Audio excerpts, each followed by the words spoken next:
Donc aujourd'hui, j'accueille Damien Boucher pour une interview sur son parcours de développeur ActionScript 3. Donc bonjour Damien. Bonjour Mathieu. Est-ce que tu peux te présenter un petit peu au lecteur d'ActionScript Facile? Oui, bien sûr. Alors donc moi c'est Damien, j'ai 26 ans. Je suis originaire à la base de Toulouse. Donc actuellement je suis à Paris. Donc, pour parler un peu de moi, on va dire pour casser un peu l'idée du développeur qui bouge pas. Donc je fais du tennis en compétition. Je suis d'ailleurs prof de tennis aussi également. Je suis un fan de rugby, donc j'aime beaucoup le sport en général. Et donc je vais essayer à travers cette interview de vous parler un peu de mon parcours, de ce qui m'a fait aimer l'ActionScript et comment je suis arrivé à en faire mon métier aujourd'hui. D'accord. Donc quand tu as débuté l'ActionScript, ça t'est venu comment? C'est pendant tes études que tu as appris l'ActionScript ou après tes études en entreprise? Comment t'es venu à te mettre justement à te dire bah je vais apprendre l'ActionScript, ça a l'air sympa. Alors moi en fait, depuis le début, je voulais travailler dans le web, donc faire des sites internet. Donc j'ai pas fait d'études proprement parler d'ActionScript, tout simplement parce que j'en ai pas trouvé, je ne sais même pas si ça existe vraiment formation ActionScript.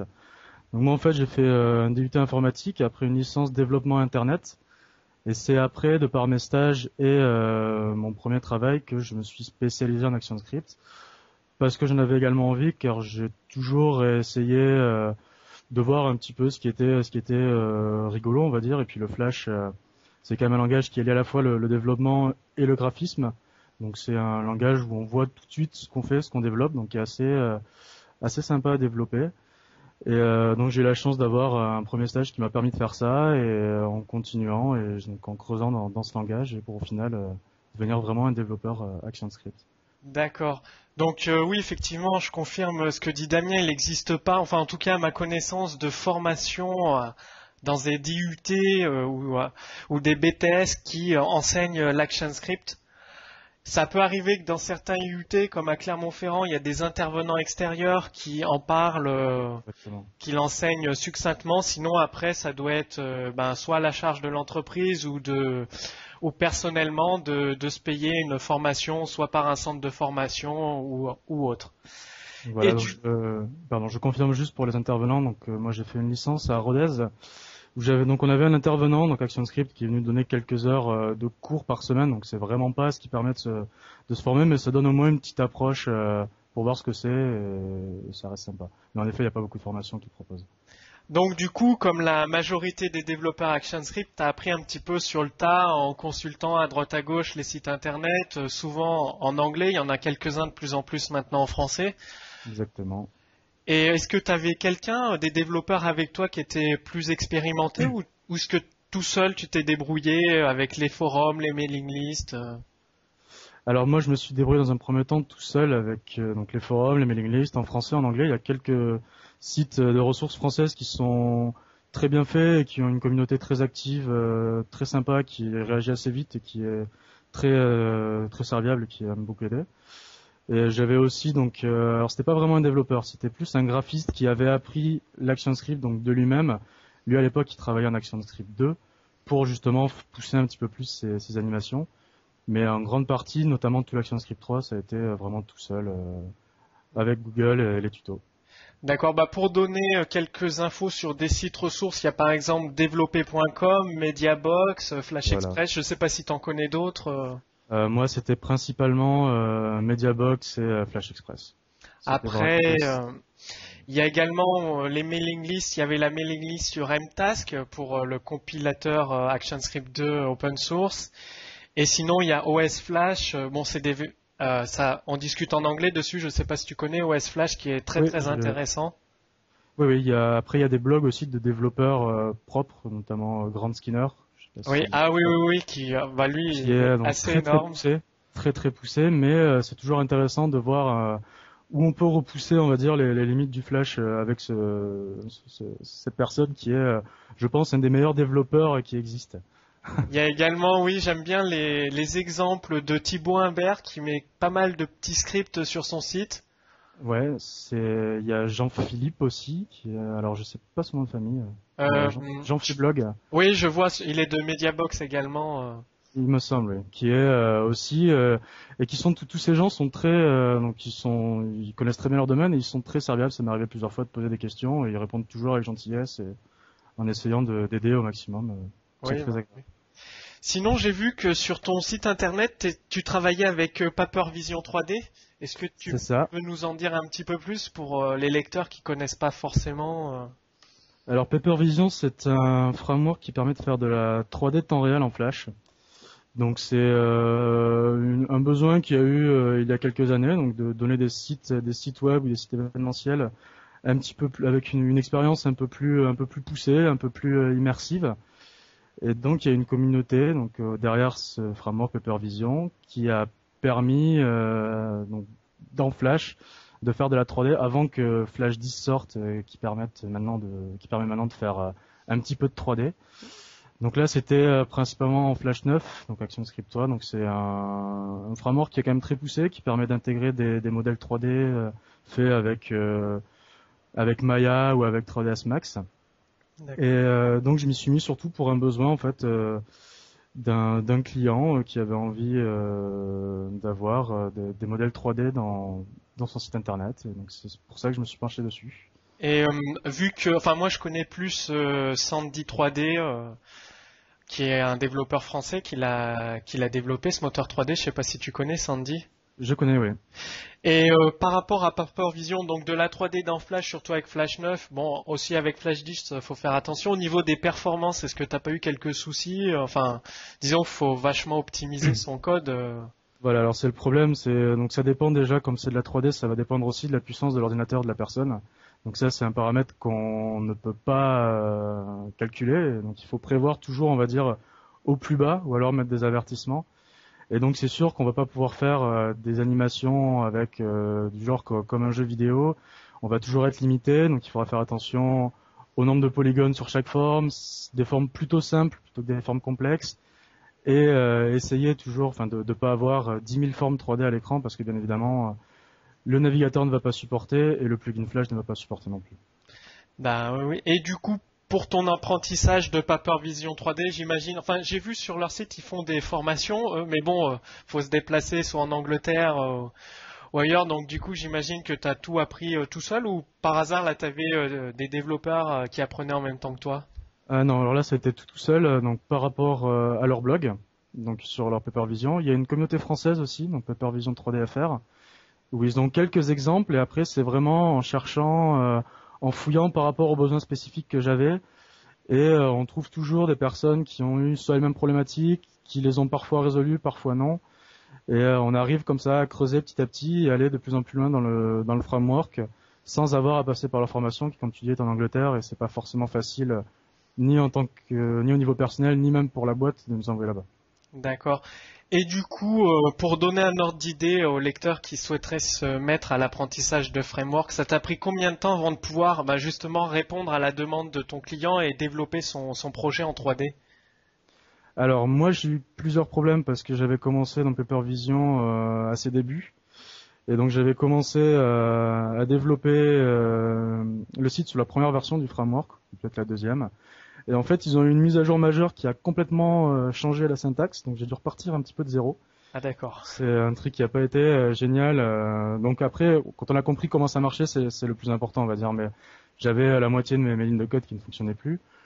L'avantage que j'avais, c'est que c'était un projet qui n'avait pas de deadline, donc j'ai pu prendre le temps que je voulais, pardon. Et on va dire pour le site du début à la fin validé par le client, ça m'a pris 4 mois. D'accord, 4 mois quand même. Voilà, ouais, Ah, quand en même. comptant l'apprentissage, hein. Sachant en comptant l'apprentissage, voilà. C'était donc j'ai appris Paper Vision quasiment en même temps que l'ActionScript 3 aussi. Donc ça a été directement dans le vif du sujet, on va dire. Ah oui. Et donc voilà, ça a pris 4 mois, sachant que j'ai perdu un mois et demi avec ce changement de syntaxe du framework. D'accord. Et sinon, pour éclairer un petit peu les lecteurs, toi, au niveau, comment tu t'organises pour un projet Flash? Est-ce que tu t'appuies sur des frameworks? Parce que, par exemple, il y a 15 jours, 3 semaines, j'ai interviewé un développeur qui lui n'utilisait pas du tout les frameworks comme Pixlib Vegas, qui préférait développer ses propres classes utilitaires. Donc du coup, toi, comment tu fonctionnes? Eh ben, écoute, je fais exactement pareil. Je n'utilise pas de framework. J'ai développé aussi mon propre framework et mes propres classes utilitaires. J'ai dû travailler une seule fois sur un framework, mais qui était un framework aussi fait maison par la société. Donc je ne connais même pas donc Zlib, ça me dit rien du tout. Et honnêtement, les frameworks, donc je trouve que c'est des outils qui sont très pratiques pour optimiser le développement et la productivité. Par contre, je ne les recommanderais pas pour un débutant, parce que je pense qu'il vaut mieux savoir comment marche Flash, l'ActionScript on va dire au niveau le plus bas pour bien comprendre toutes les subtilités du langage et ne pas directement se lancer dans quelque chose qui va un peu nous mâcher le travail et nous mettre directement sur des rails sans pouvoir explorer un peu le fonctionnement du langage. Oui, c'est sûr que d'utiliser un framework, ça simplifie beaucoup les choses parce qu'il y a beaucoup de fonctionnalités préintégrées. Après aussi, pour pouvoir bien utiliser la puissance du framework, il faut comprendre certains concepts d'ActionScript et également les design patterns, enfin des choses comme ça. Voilà, exactement. Donc, en fait, moi, je les conseille plutôt, enfin, dans l'apprentissage de débutant à un peu plus confirmé, en partant à la base, en apprenant par exemple à séparer son code ActionScript des graphismes, des données, etc. À un moment donné, je conseille d'utiliser un framework, ça permet au moins de structurer ses projets, quoi. Tout à fait, oui. Pour, par exemple, détecter les bugs ou détecter, je sais pas, les pertes de performance à un moment donné, parce que pour un débutant, créer son propre framework, bon, ça permet d'apprendre, mais il risque de... Voilà, non, pas forcément aller jusqu'à créer son propre framework, mais commencer au moins au début à apprendre avec des petites sources, en regardant comment c'est fait, comment c'est utilisé, à comprendre les sources, plutôt que de commencer tout de suite sur un framework. Je pense que c'est plus simple. Et après, tu parlais donc tout à l'heure des design patterns, donc de la programmation objet et tout ça. Pour moi, ça doit être fait en amont, avant même de commencer l'ActionScript. C'est-à-dire que c'est de par la formation, donc maintenant IUT et licence, on nous apprend quand même tout ce qui est algorithmique, programmation objet, design pattern, justement à séparer tout ce qui est code, le modèle MVC, modèle, vue, contrôleur. C'est un peu des trucs un peu chiants, mais bon, il faut le savoir. Et après, j'ai envie de dire, une fois qu'on a ces notions-là, peu importe, on va dire, le langage qu'on choisit d'utiliser, tant que c'est un langage objet, ça aura toujours à peu près la même... Après, c'est que de la syntaxe. Ah oui, bah ça je confirme. Une fois qu'on maîtrise les design patterns et l'objet, on peut passer Voilà. d'un langage à un autre très facilement. Bon après, oui, c'est la syntaxe. Faut apprendre la syntaxe, mais... Voilà. Faut apprendre la syntaxe. Après, la syntaxe, on a souvent des langages, des syntaxes qui nous plaisent plus ou moins. Mais je veux dire, à partir du moment où on maîtrise ça, qu'on fasse de l'ActionScript, du PHP, du .NET, voilà, c'est juste de la syntaxe. Donc pour moi, le plus important, c'est vraiment cette notion, justement bien segmentée, de travailler proprement, quoi.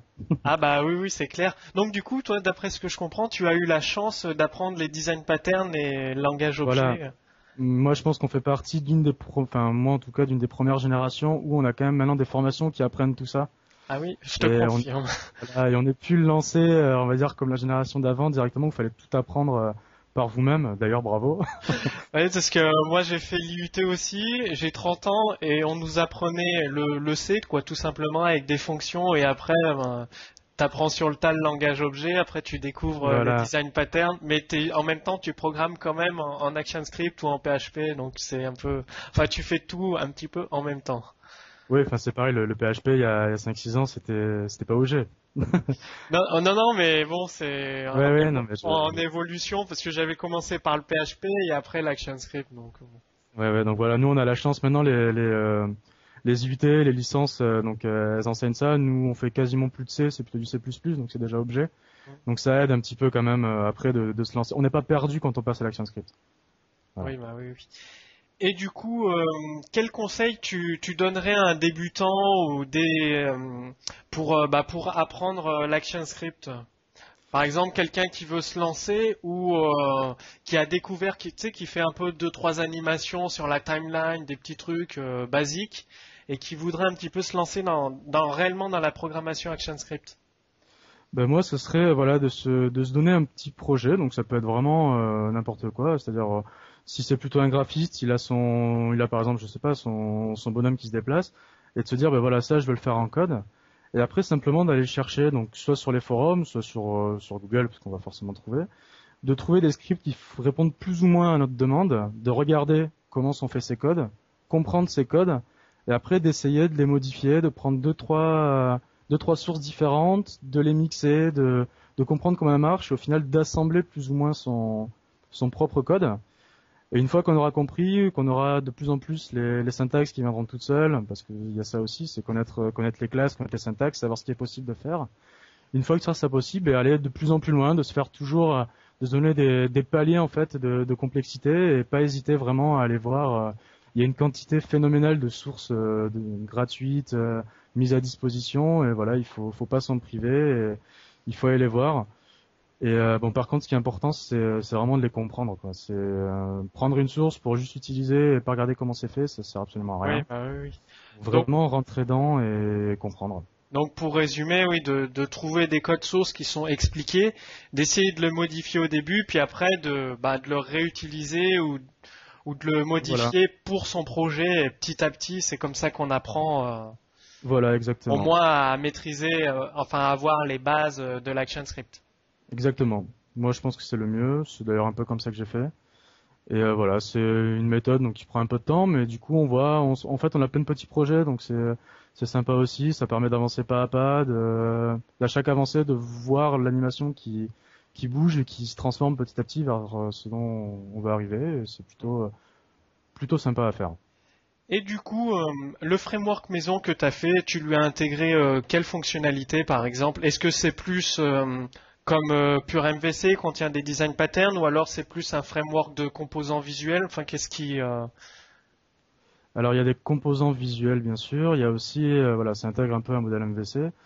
Donc, c'est-à-dire moi, donc j'ai développé ce framework donc pour mon travail actuel.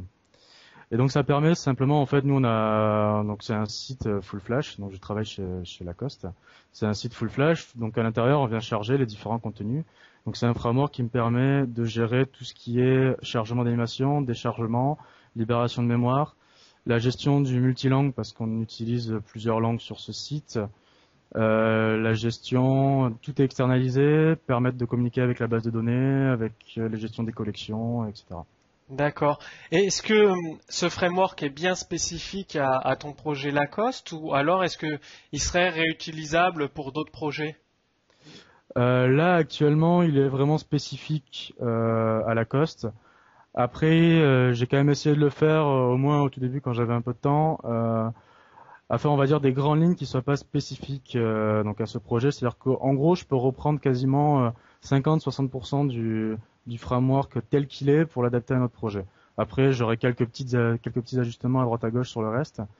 Mais globalement, tout ce qui est gestion d'événements, de langues et tout ça, je pourrais le réutiliser pour n'importe quel projet. D'accord.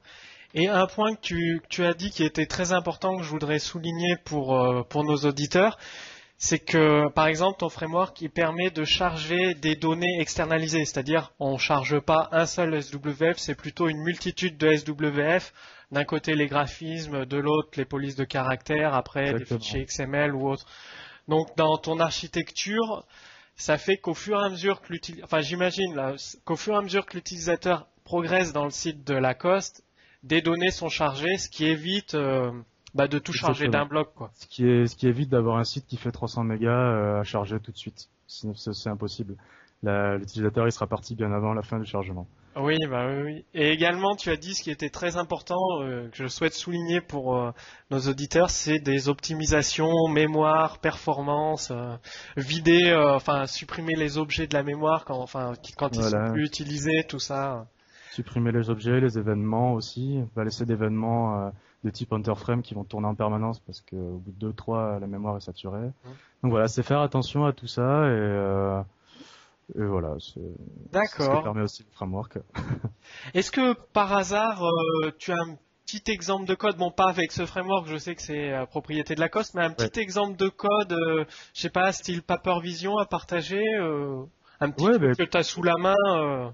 ouais, ouais, bien sûr. Bah, écoute, j'ai un petit exemple donc avec Papervision. Donc c'est du très simple. Donc par contre, pour l'utiliser, il faudra bien avant pour le recompiler et le modifier, il faudra bien évidemment avoir téléchargé le framework Papervision. Donc c'est Oui, oui, gratuit, oui. c'est disponible sur leur site. Donc voilà, donc c'est simplement en fait créer un objet simple, donc en l'occurrence un cube, lui assigner des couleurs sur chaque face. Et après, avec les événements, on va travailler sur ce cube, alors, le faire tourner en 3D, bouger la caméra avec la souris et voilà, quelques événements sur le cube quand on clique dessus. Du basique Paper Vision pour commencer, mais qui permet de voir les éléments de base, c'est-à-dire les événements de clic, les événements de caméra et la création d'un objet. D'accord. Bah écoute, je rajouterai tout ça sous cette interview avec le lien vers Purple Vision 3D, vers ton site et l'exemple en fonctionnement. Est-ce que Mhm. tu as quelque chose que tu souhaites rajouter? Là, on arrive sur la fin de l'interview, donc est-ce que tu souhaites rajouter quelque chose? De pas avoir peur en fait de commencer, de s'attaquer à un nouveau langage. C'est souvent un truc qui est démotivant au début. On se retrouve au pied de la montagne et on se demande si on va y arriver. Donc voilà, faut pas hésiter à y aller petit à petit et à partager, à chercher. Et au final, ça devient presque un jeu. Et voilà, moi je trouve que l'ActionScript est un langage qui est vraiment sympa.